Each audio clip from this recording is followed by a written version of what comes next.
tout le monde! Rebonjour à notre podcast 5A Sexe. Moi, c'est Katerina. Moi, c'est Mégane. On a un invité aujourd'hui. Oui! Allô? Notre premier invité? Oui, notre première invitée. Et dans le fond, on va laisser Madame Cécile se présenter. Bonjour tout le monde, moi je suis Cécile Simon, je suis conseillère au bureau du respect de la personne. Alors je vais vous présenter un petit peu le bureau. Oui, s'il vous plaît.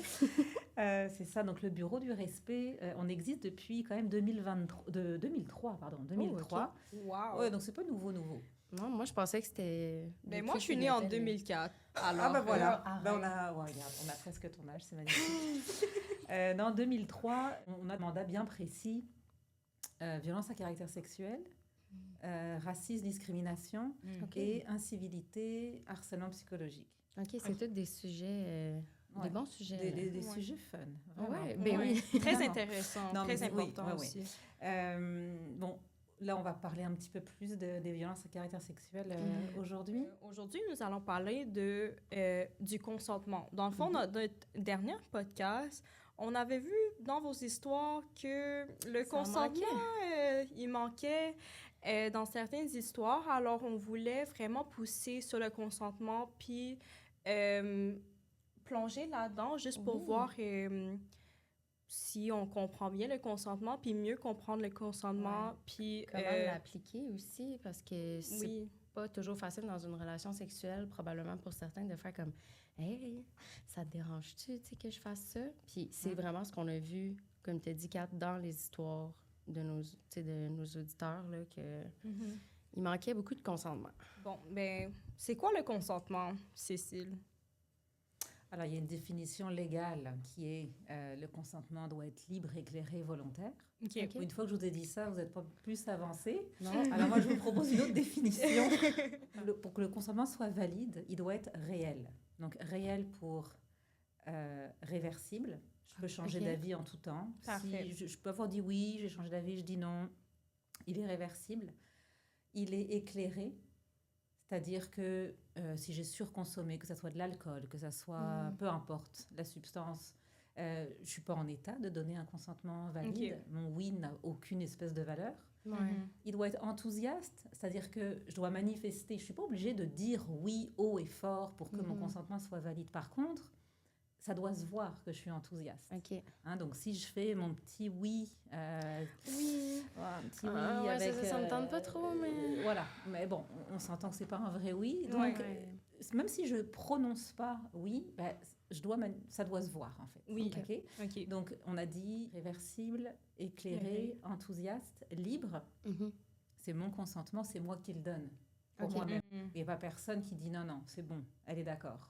OK, fait qu'il n'y a pas quelqu'un supérieur à toi qui peut prendre la décision. Non, tu décides pour toi-même. Tu es libre de le donner ou non. OK. Et puis, dernière condition, il doit être spécifique. Donc, spécifique, il est valable que pour le moment donné. Je vais donner un exemple plus simple. Je dis oui, je suis consentante pour qu'une personne m'embrasse. Est-ce que ça ne veut pas dire que j'accepte à tous les fois. Tous les moments. À tous les fois, tous les moments. Et puis, ça ne veut pas dire que j'accepte d'avoir des relations sexuelles avec cette personne. Fait que ça s'applique beaucoup pour n'importe qui, mais les couples, c'est très important, celle-là. Là. Ben oui. Tu sais, on a tendance à... Ben non, c'est ma blonde. Je peux l'embrasser n'importe quand. Ouais, exact. OK. Donc, c'est réel, R-E-E-L-S. OK. Et ce qu'il faut savoir, c'est que ces conditions, elles sont cumulatives. Ça, c'est important. C'est-à-dire qu'elles doivent tout le temps coexister. OK, ils doivent tout être là. Elles doivent tout être là, tout en même temps.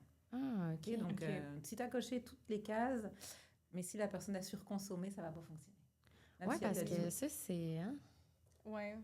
C'est à la mode. Le chemsex, c'est à la mode. Oui. Alors... Ben, dans certaines situations, peut-être tu peux donner le consentement avant de consommer, mais ça en même temps, là, y es-tu... c'était quoi, c'est spécifique? Spécifique. Généralement, tu le demandes avant. Ouais. C'est l'idée. Maintenant, avec la définition que j'ai donnée, ça a un côté très, très mécanique. Et puis, comme si j'avais ma petite liste d'épicerie. Puis on dirait que c'est angoissant. Tu es en train de te remettre en question. J'ai toujours dit oui. Est-ce qu'ils ont toujours dit oui? Après, il faut voir ça dans une espèce de dynamique aussi. A priori, les personnes sont consentantes d'être là, mettons, au même endroit en même temps. Mais c'est pas forcément quelque chose de dramatique non plus, le consentement. Ça peut être, tu peux juste demander à la personne, est-ce que ça te tente? Est-ce que tu aimerais essayer telle affaire? Mais tu n'es pas forcément obligé de... Ouais, tu sors pas ta liste, non, avec ton calepin. Et puis si tu as un doute sur est-ce que la personne... parce que on sait aussi que tu peux te sentir obligé de dire oui. Puis ça se voit pas forcément. Mais tu sais, c'est des trucs qui se sentent quand même quand tu es dans l'intimité avec quelqu'un. Ouais. Donc, tu sais, si l'autre personne a un doute, ben, tu sais, viens juste revalider, ok, est-ce que ça va? Tu sais, sinon, il n'y a pas de malaise, on arrête ou quoi.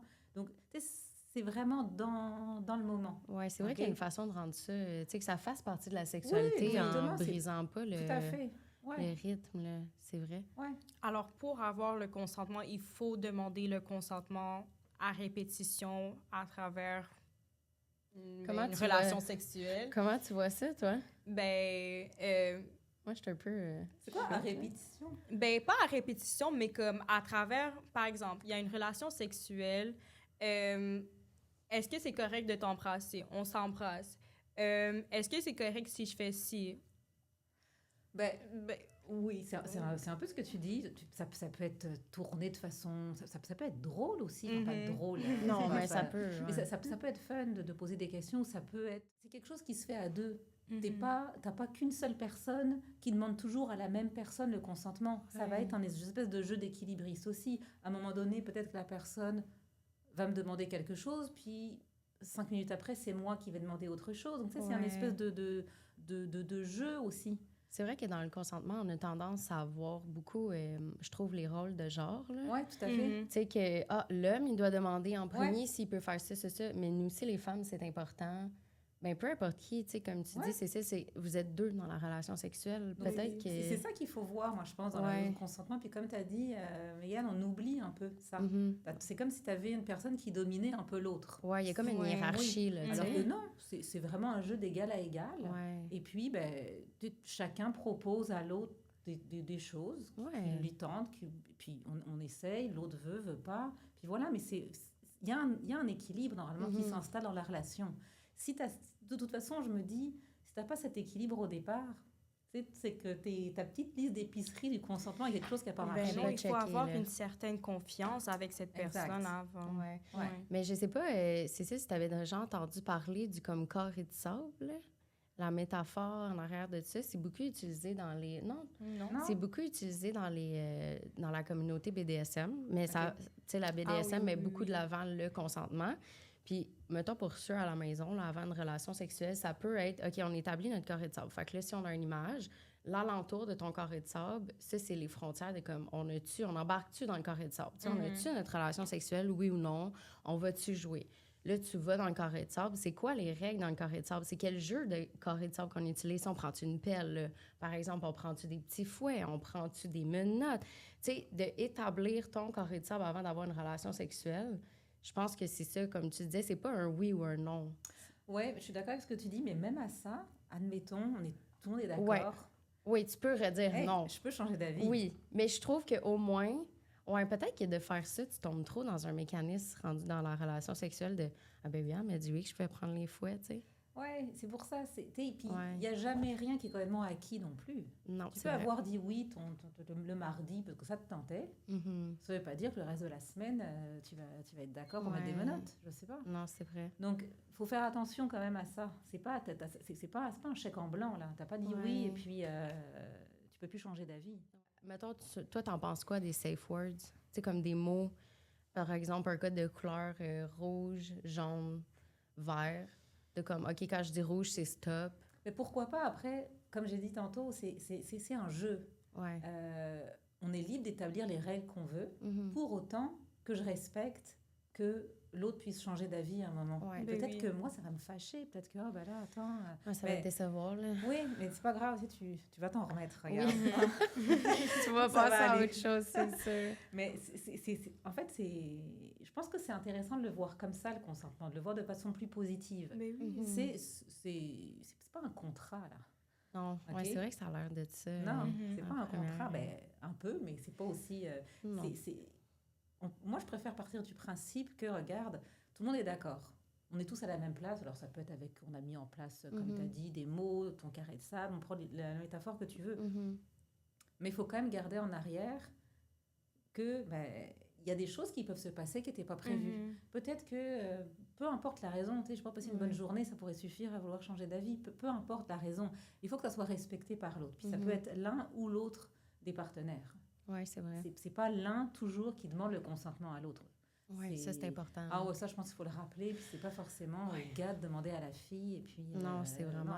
ça, c'est très dans notre société, là. C'est fou. Ah ouais, non, faut changer ça, là. Ouais. Il y a certaines personnes qui se sont comme gênées de de dire non à certaines choses. Alors, je sais pas si c'est la responsabilité de l'autre personne dans une relation sexuelle de demander est-ce que c'est correct, est-ce que tu es encore bien. Et ça, c'est une question de respect. Ben oui, c'est vrai. Parce que c'est très juste ce que tu dis. Hein. On le voit, nous, dans des situations qui nous sont ramenées au bureau, des personnes qui, c'est un oui, mais bon, dire non, c'est trop compliqué. Alors, j'ai préféré dire oui, puis voilà. Faut quand même se respecter, déjà, dans un premier temps. Si ça ne me tente pas, ça ne fait pas de moi une personne plate, ça ne fait pas de moi une personne...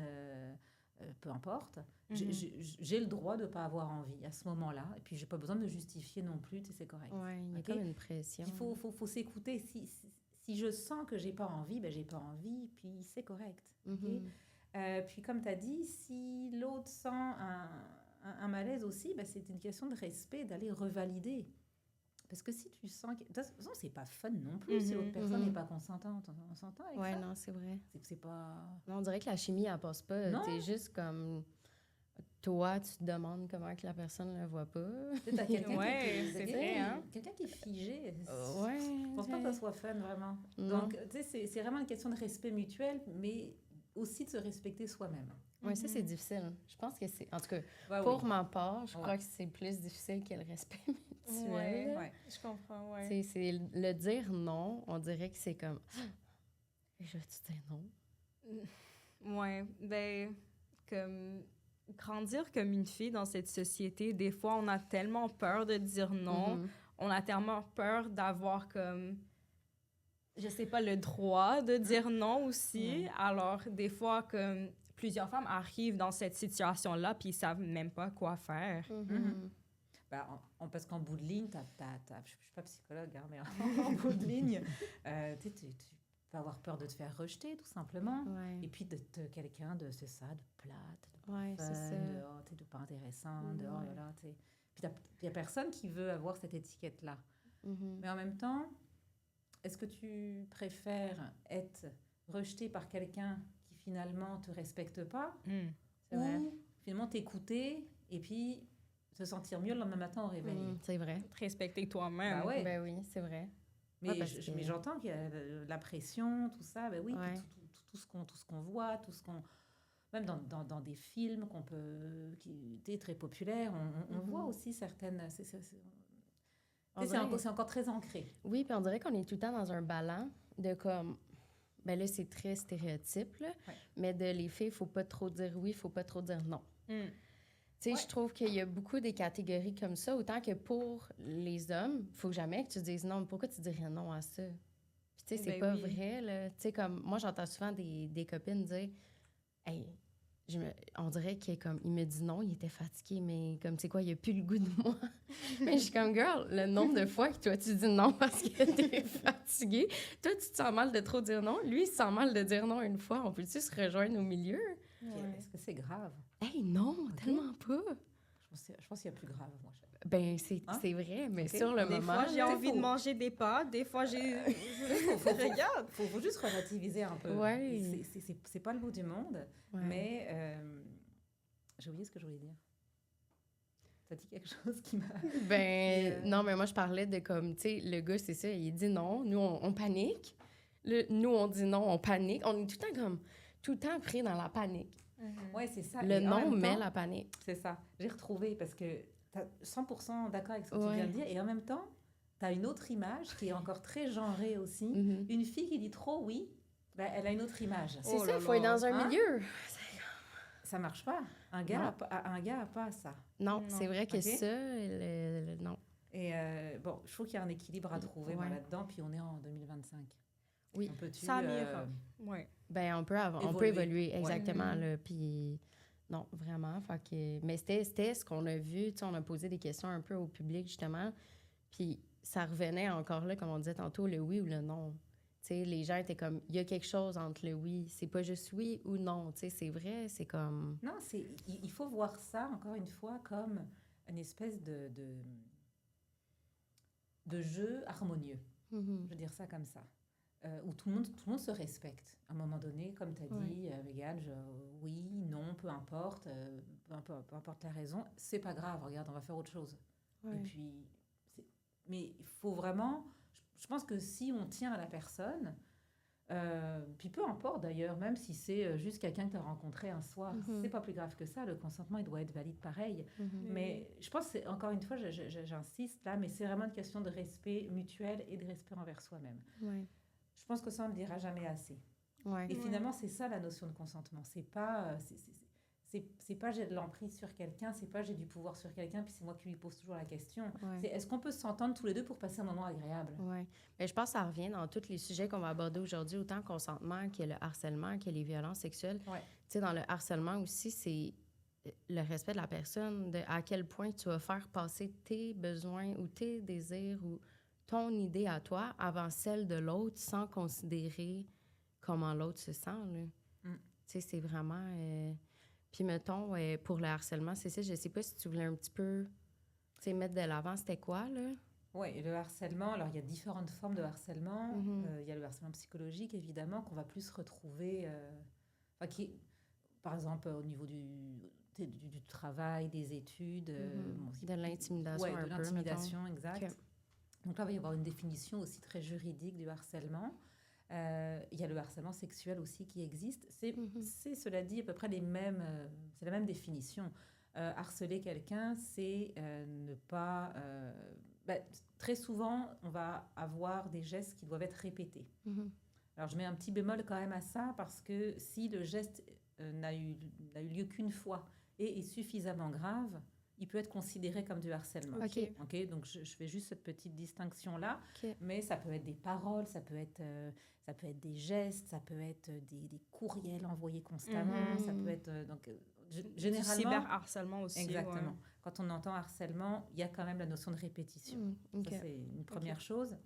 Évidemment, c'est non désiré par la personne qui le subit. On est d'accord avec ça. Ouais. Mais parfois, elle ne se rend pas compte non plus que c'est ça. Tu sais, ça peut prendre un petit temps avant de se dire, attends, c'est quoi? C'est pas... Oui. Ben, mettons que je partage un truc personnel. Là. Moi, ça m'arrive au travail. J'en ai parlé avec Catherine, mais ça m'arrive au travail présentement. Puis au début, j'étais comme, tu sais, la personne est juste particulière. Je sais pas comment dire. J'étais comme, il utilise peut-être trop le sarcasme. Tu sais, comme... Ouais. Mais des fois, je me disais, je le connais vraiment pas tant que ça pour ces blagues sarcastiques sur mon corps ou sur, tu sais, différentes choses comme ça. Mais c'est vrai qu'au début, je portais pas attention. J'étais plus comme, c'est peut-être juste pas quelqu'un qui me rejoint.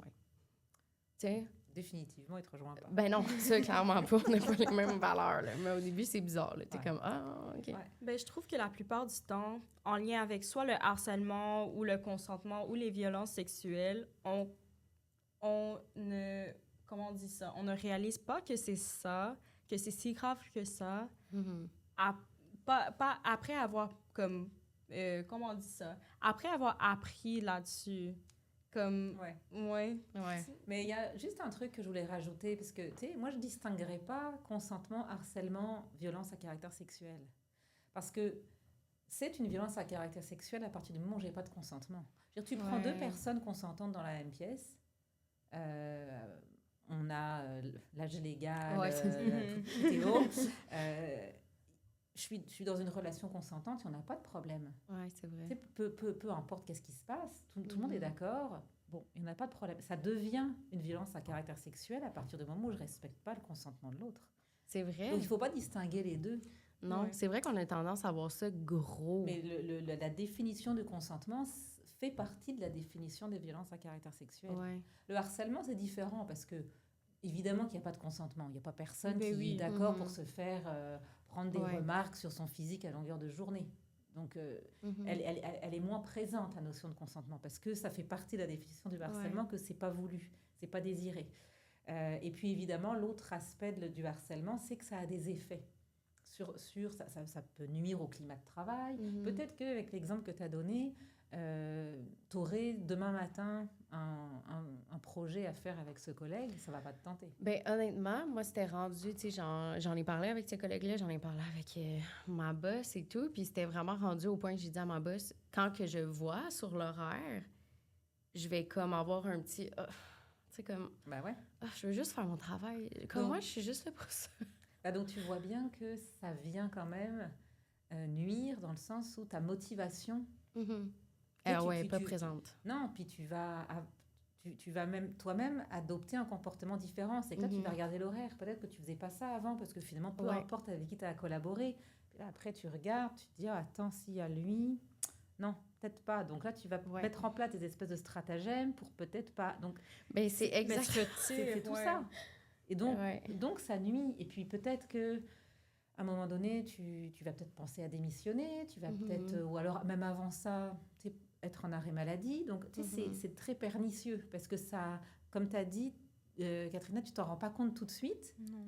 Mais petit à petit, tu commences à pas te sentir très bien. Tu commences à, est-ce que j'ai vraiment envie d'aller au travail puis recroiser cette personne? OK?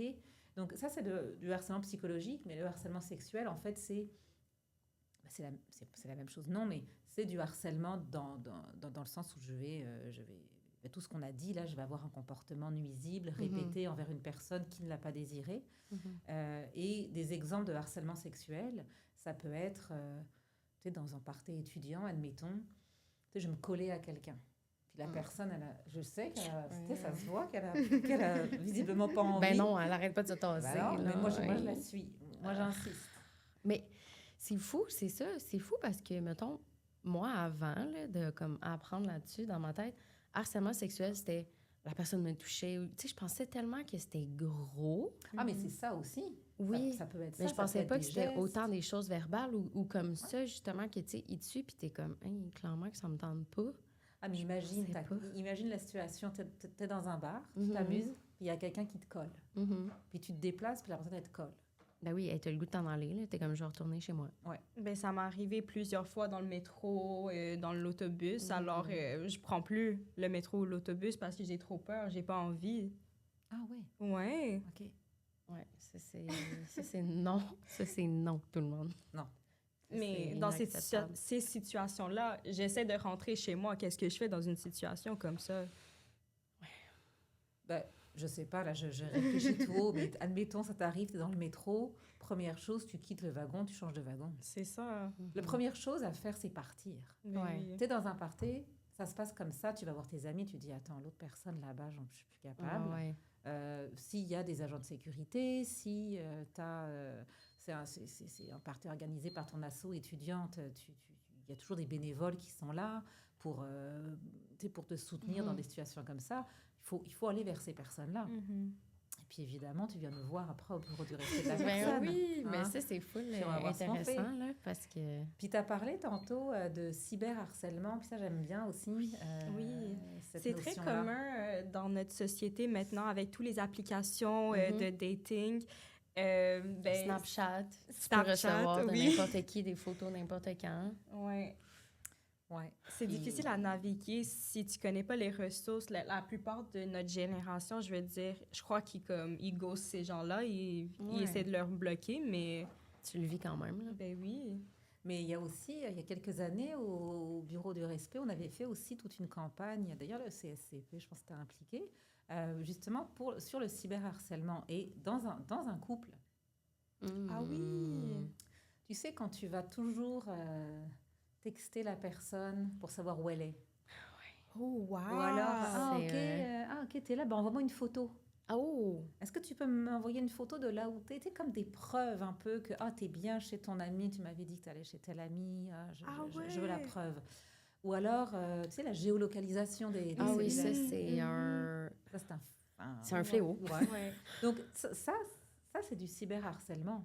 C'est vrai. Tu sais, tu veux des preuves. Comment que t'es habillée, là? Tu sais, envoie-moi donc une photo de comment que t'es habillée, là. Tu sors avec tes amis de filles? Ouais. Pourquoi? Genre, je pourrais porter un sac de poubelle, j'aurais autant de plaisir, là. Wow! Ben, comment tu navigues tout ça? Alors moi, je suis pas la meilleure en application, mais il y a j'imagine que dans les paramètres de ton téléphone, de tes applis, il y a des trucs à bloquer. Ouais. Mm-hmm. OK? Puis, tu sais, en relation, mettons, là, je pense on parlait de couple, là. Tu sais, commence par essayer de l'aborder avec ton partenaire, là. J'imagine de comme, hey, quand tu me demandes des photos de où est-ce que je suis ou que tu me demandes, tu sais, ma géolocalisation ou quoi que ce soit, ça me met vraiment inconfortable, tu sais, d'en parler. On parlait du respect de nous-mêmes en premier. Tu sais, moi, j'en ai des amis, là, que leur chum ont dit comme, c'est assez la géolocalisation. Tu sais, c'est comme été, hey...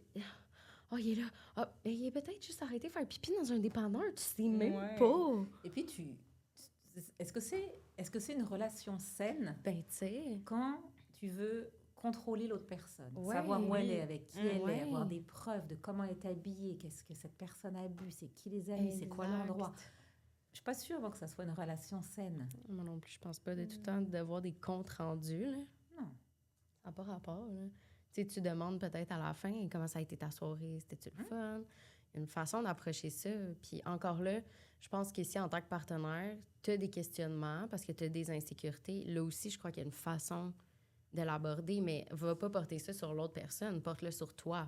Je me sens insécure présentement. Tu sais, je sais pas pourquoi que je me sens insécure, mais j'aimerais ça qu'on en reparle de voyais-tu des façons pour que je sois moins insécure, mais c'est ça, encore là, on revient au respect de nous-mêmes, là. C'est fou, là. Ben, et puis de l'autre aussi. Oui, de l'autre, parce que si tu ne fais pas confiance à l'autre personne, bon, encore une fois, pose-toi la question, est-ce que c'est une relation vraiment saine? Et puis toi, si c'est à toi qu'on demande les photos, qu'on demande les justifications, est-ce que tu as envie de cette relation-là?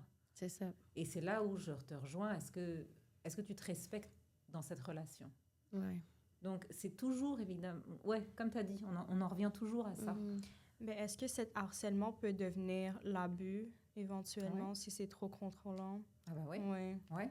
C'est un terrain glissant. Oui, les frontières sont pas claires, hein? C'est beaucoup de zone grise. Si quelqu'un passe à travers ça, ils peuvent vous rejoindre au bureau de respect à la personne. C'est quoi un peu les démarches quand quelqu'un vient vous voir? Alors déjà, ce qu'il faut savoir, c'est que le bureau du respect, j'ai parlé de notre mandat un peu plus tôt, qui est quand même assez large.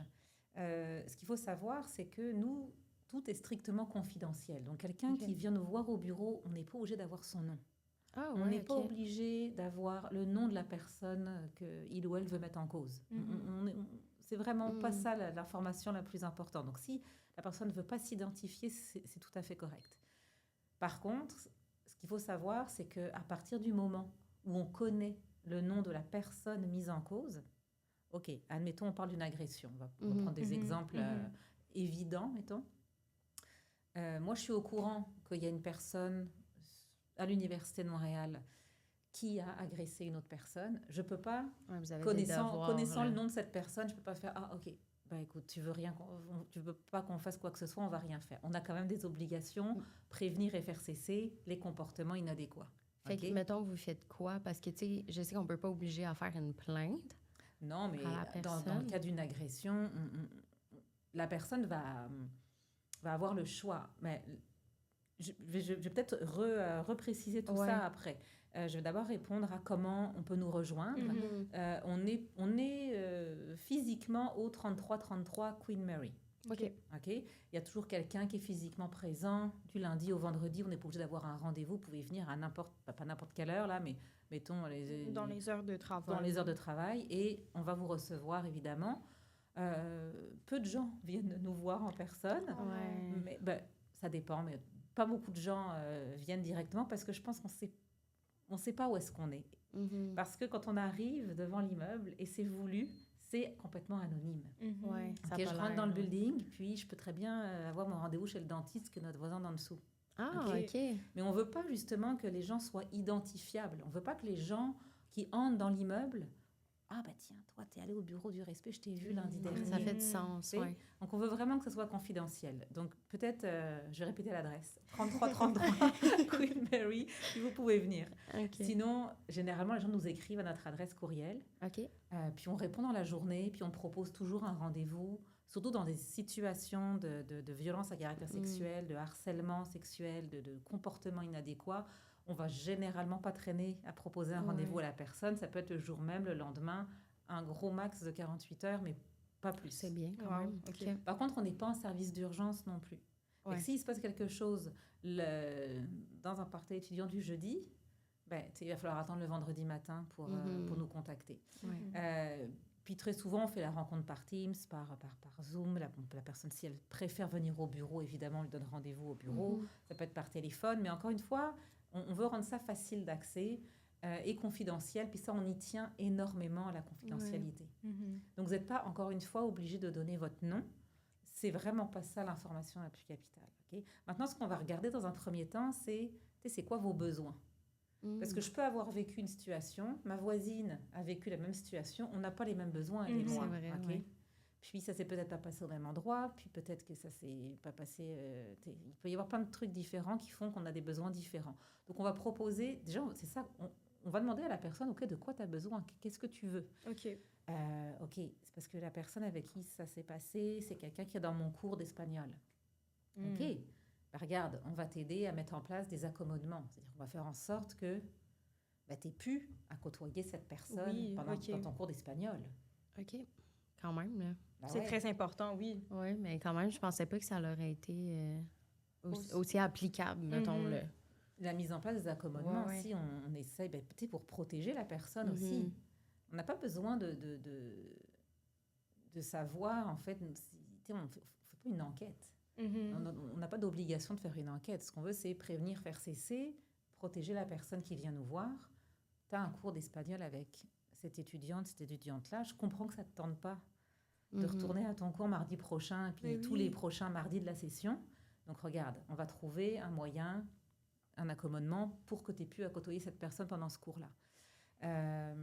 Ça peut être des ressources aussi externes. Est-ce que c'est une agression? On va aussi conseiller fortement la personne d'aller à la police, d'aller faire une plainte à la police, d'aller aussi faire des prélèvements aussi médicaux, donc d'aller dans les centres désignés pour des examens médico-légaux. Oui, trousse médico-légale. Oui. Parce que ça te fait des preuves matérielles si tu veux te rendre... Mais il faut faire ça le jour même, des fois. Oui, il ne faut pas traîner. Mais bon, tu peux quand même aussi avoir... il y a plein de ressources externes qui existent. Donc ça, évidemment, on va orienter la personne. Mais puis l'autre point ensuite, c'est que, OK, qu'est-ce que tu veux qu'on fasse? Nous, on peut agir de deux façons. Soit tu peux faire une plainte formelle. Puis la plainte, c'est pas comme une plainte à la police, mais il va quand même falloir que tu rédiges qu'est-ce qui s'est passé. Un rapport. Puis là, on va regarder. Puis ça va être renvoyé à des enquêteurs externes. Et puis, ça peut aller jusqu'à des mesures on peut exclure la personne si c'est un étudiant, une étudiante de l'Université de Montréal, si c'est un employé ou une employée de l'université. Ça peut aller jusqu'au congédiement, par exemple. Wow. Quelqu'un qui agresse sexuellement quelqu'un sur le campus, c'est généralement... Si l'enquête conclut que c'est fondé... il peut quitter. On peut lui demander... Absolument, oui. Bye. Là, je parle d'agression, évidemment. Puis chaque situation est vraiment unique. Donc, je ne veux pas non plus faire des grosses généralités, mais j'explique en gros les processus. Mais tout est sur notre site Internet, sinon avec des schémas, ce sera très clair. Puis sachez qu'on réexplique ça aux personnes qui viennent nous voir. On leur explique vraiment dans les détails, c'est quoi tes options. Comme tu as dit tantôt, on ne va jamais forcer quelqu'un à faire une plainte. Maintenant, on va lui expliquer c'est quoi tes avantages et inconvénients dans nos processus. D'accord. Puis c'est sûr que dans un cas d'agression, tu as besoin d'un... On va peut-être un peu... oui, il faudrait que la personne fasse une plainte. Mais c'est vrai que c'est douloureux comme exercice, OK? Puis ça, je le comprends parfaitement. Puis, tu sais, même avoir à raconter qu'est-ce que tu as vécu, puis ensuite le mettre par écrit, puis ensuite, si tu veux aller à la police, il va falloir que tu le racontes de nouveau, puis tu vas te prendre un avocat, une avocate, tu vas raconter de nouveau. Donc, c'est quand même douloureux, tout ça. L'autre option, c'est ce qu'on appelle un signalement. Donc là, un signalement, mais c'est vraiment des procédures internes dont je parle, c'est propre à l'Université de Montréal.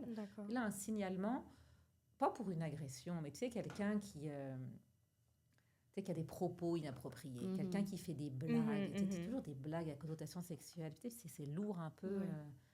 Bon, la personne, idéalement, on conseillerait à la personne d'aller voir l'auteur ou l'autrice des blagues et lui dire, écoute, arrête. Oui, c'est ça, ça va faire. C'est lourd un peu.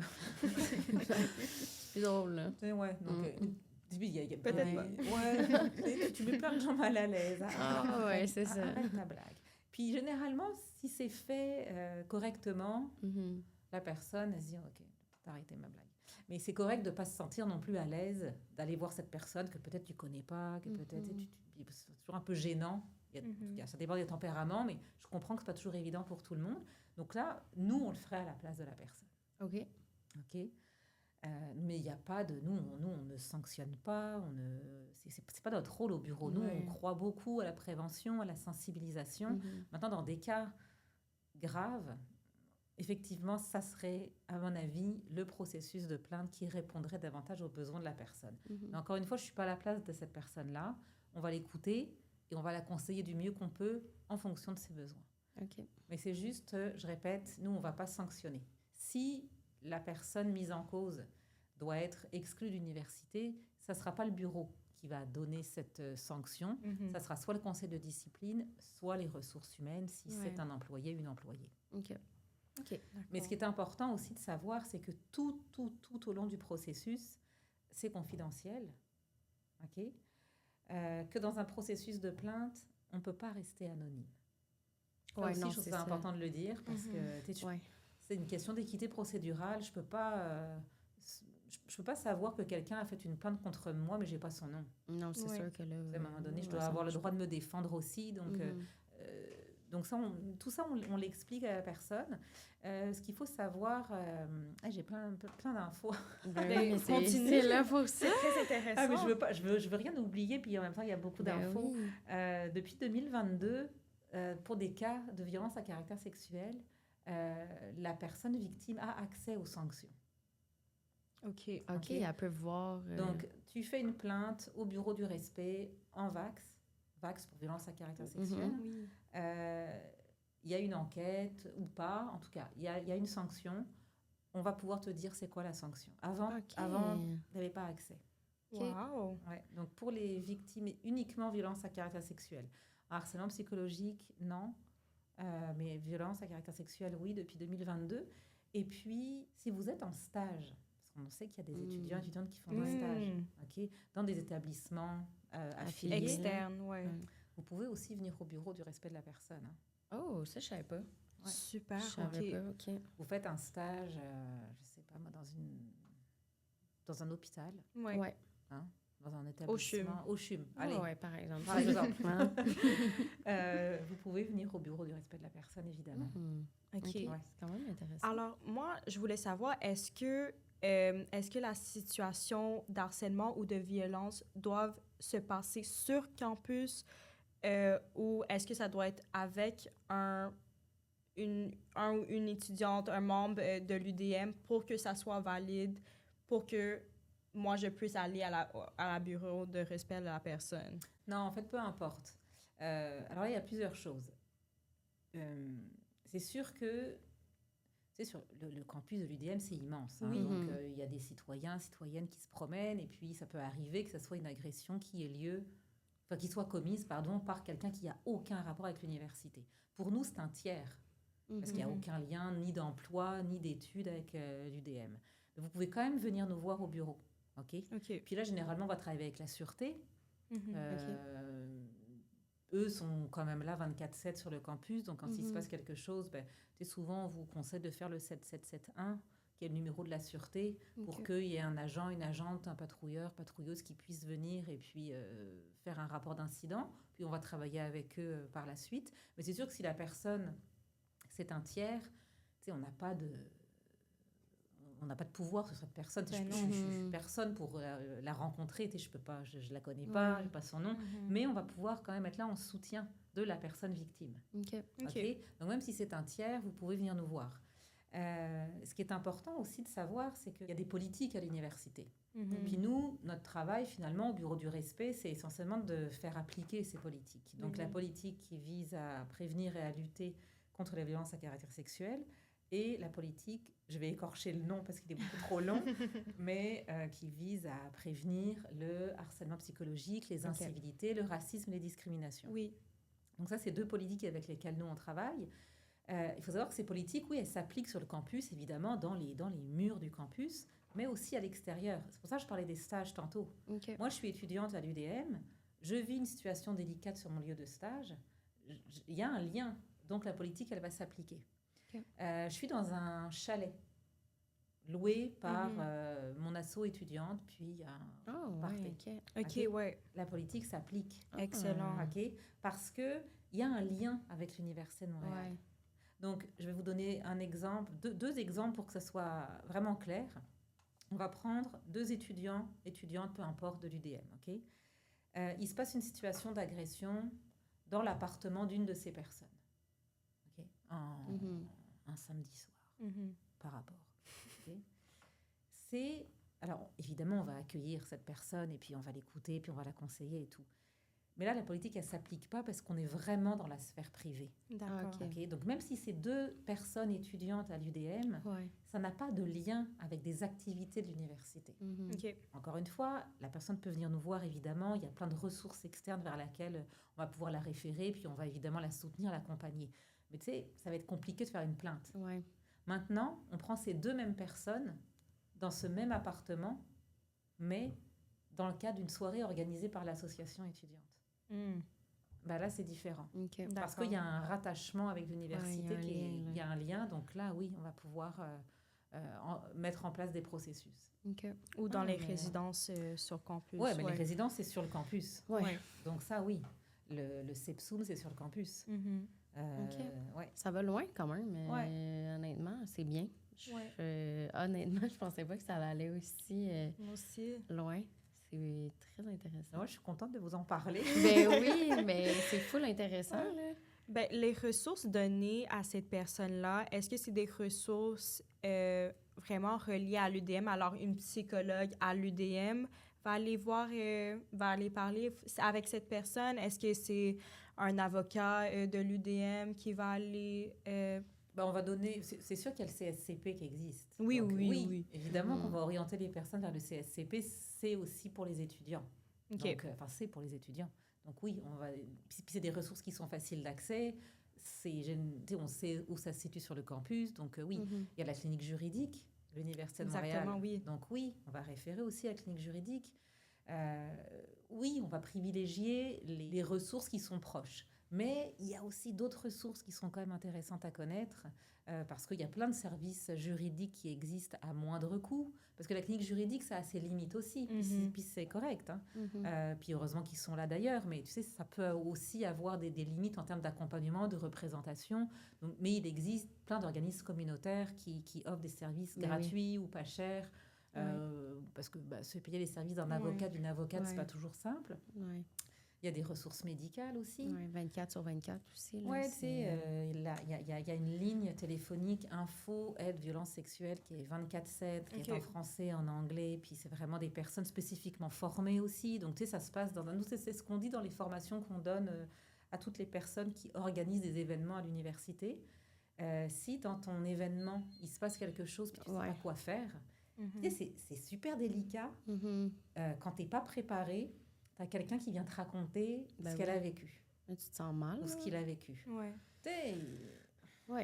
C'est pas simple non plus. Non. Moi, je leur dis toujours, tu sais, tu veux pas laisser cette personne seule parce qu'elle vient de vivre quelque chose de super grave. Tu sais, appelle la ligne info, puis elle sera pas seule. Il y aura quelqu'un au bout du fil qui va l'écouter, qui va la comprendre, puis qui est spécifiquement formé à ça. Donc, tu sais, puis c'est lourd à porter aussi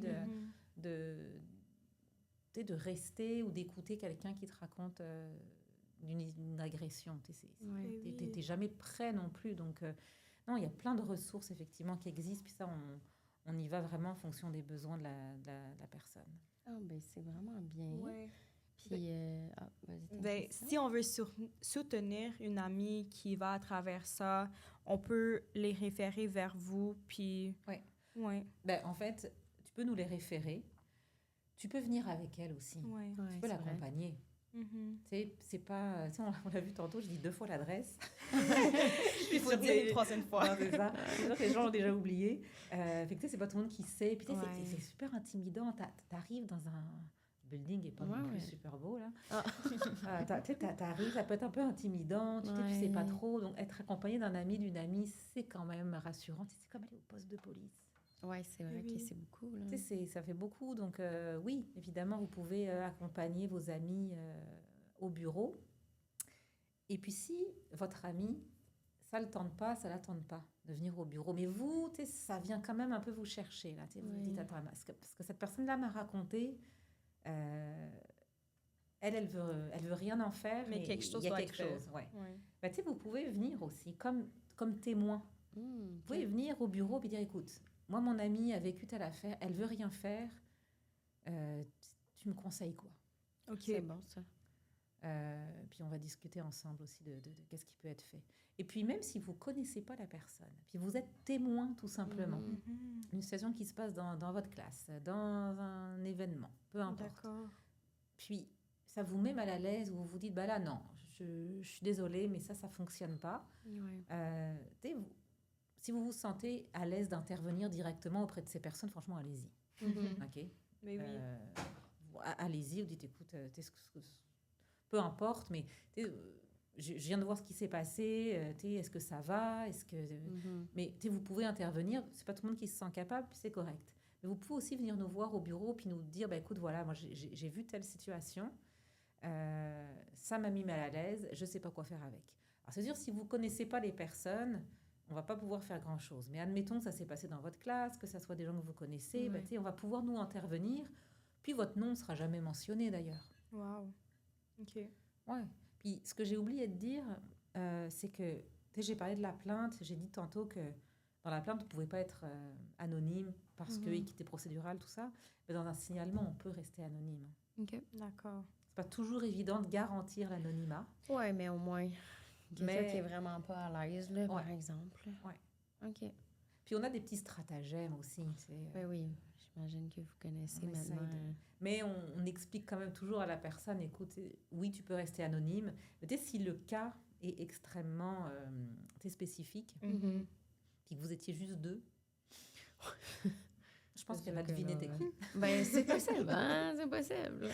Ouais. Mais ça, encore une fois, on réexplique. OK. D'accord. Puis, mettons un peu, allant dans une autre direction, là, tantôt, brièvement, on a parlé... je pense que vous avez démarré quelque chose en même temps que le mouvement MeToo. Oui. Il y avait quelque chose qui m'intéressait. Là. Oui, ben, en fait, ça faisait partie de l'historique. J'ai commencé le podcast en disant le bureau existe depuis 2003. Oui. Puis 2003, moi, je n'étais pas là, mais mes collègues s'occupaient essentiellement de harcèlement psychologique. OK. Il y avait aussi des cas certainement de racisme, discrimination. Je n'étais pas là, encore une fois, je ne peux pas parler pour eux, mais c'était beaucoup plus ça. Il y avait aussi des cas d'agression, mais ce n'était pas formellement dans le mandat du Bureau du respect, d'ailleurs qui s'appelait à l'époque le Bureau d'intervention en matière de harcèlement. Donc, si vous voyez dans des salles de classe, il y en a encore, il faut que j'aille les arracher, mais il y a encore des anciennes affiches BIMH. OK. Ça, c'est l'ancien nom, mais c'est toujours le même bureau. OK, fait qu'on les arrache si on les voit. J'irai, on ira en mettre d'autres. Et puis finalement est arrivé le mouvement MeToo 2017-2018. Et au Québec, il y a une loi qui a été votée suite à ce mouvement MeToo, la loi 22.1, pour ceux que ça intéresse. OK. Et la loi 22.1, elle vient dire à tous les établissements d'enseignement supérieur au Québec, et donc on parle des cégeps, on parle des universités, vous devez mettre en place 4 choses. Vous devez avoir un guichet unique, c'est-à-dire un endroit identifiable, vers lesquels les personnes peuvent se tourner, peuvent aller physiquement pour parler de qu'est-ce qu'ils ont vécu, de ce qu'elles ont vécu. C'est super. Donc, le guichet unique pour les violences à caractère sexuel, c'est le Bureau du respect de la personne pour l'Université de Montréal et pour HEC. Okay. Donc, vous devez mettre en place ce guichet unique. Vous devez mettre en place une politique. Donc, j'en ai parlé de la politique tantôt. Mais la politique, elle existe depuis MeToo, depuis 2018. Elle a été révisée depuis, elle est affinée régulièrement. Mais c'est une obligation légale d'avoir cette politique. Vous devez mettre en place aussi un code de conduite. Et le code de conduite, il existe pour les étudiants, les étudiantes, pour les membres du personnel aussi. OK. D'ailleurs, petite parenthèse sur le code de conduite. Peut-être, non, j'ouvrirai ma parenthèse après. Parce que le 4e point, c'est la formation obligatoire sur les violences à caractère sexuel. Donc, normalement, toute étudiant de l'UDM, dans son studium, a une formation obligatoire annuelle à suivre. C'est une obligation, encore une fois, qui découle de la loi. Donc, je répète, guichet unique, politique, code de conduite, formation obligatoire. Donc, les formations obligatoires, souvent, c'est les formations sur Studium que nous, les étudiants, on voit. Mais cette année, d'ailleurs, la formation, l'année dernière, puis l'année qui commence là, c'est sur le consentement sexuel. OK. Donc, je vous invite à la suivre. C'est 15 minutes, c'est en ligne. Mais sachez que cette obligation, c'est pas juste pour les étudiants et étudiantes. Elle est pour tous les membres du personnel de l'Université de Montréal. OK. Ils ont aussi une formation obligatoire sur le même thème à suivre annuellement. Ah, c'est intéressant. OK. Donc, ça, c'est juste pour expliquer que quand on parle de violence à caractère sexuel, c'est pas, on ne s'adresse pas juste aux étudiants, aux étudiantes. Hein. C'est vraiment à toute la communauté au sens large de l'université. OK. Vous irez lire le code de conduite si ça vous intéresse. Il est juste après la politique. C'est pas très long à lire. C'est pas palpitant non plus. Okay, hein. Mais pour votre info, ça peut être intéressant d'aller voir. Puis nous, on a fait ça bien sur notre site internet. On vous a fait un petit résumé. OK, bon, ça, c'est bien. Lire le résumé.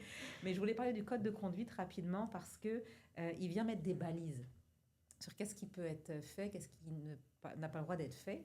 Et notamment, quand on parle de consentement sexuel et qu'on parle de relations de pouvoir, il faut savoir que l'Université de Montréal, et là j'ai complètement tassé tout ce qui est âge légal du consentement, hein. Peu importe, à partir du moment où il existe entre les deux personnes une relation de pouvoir, une relation pédagogique, une relation hiérarchique, même si tous mes critères là, du consentement, check, tout est beau, à partir du moment où cette relation de pouvoir existe, le consentement n'est pas valide.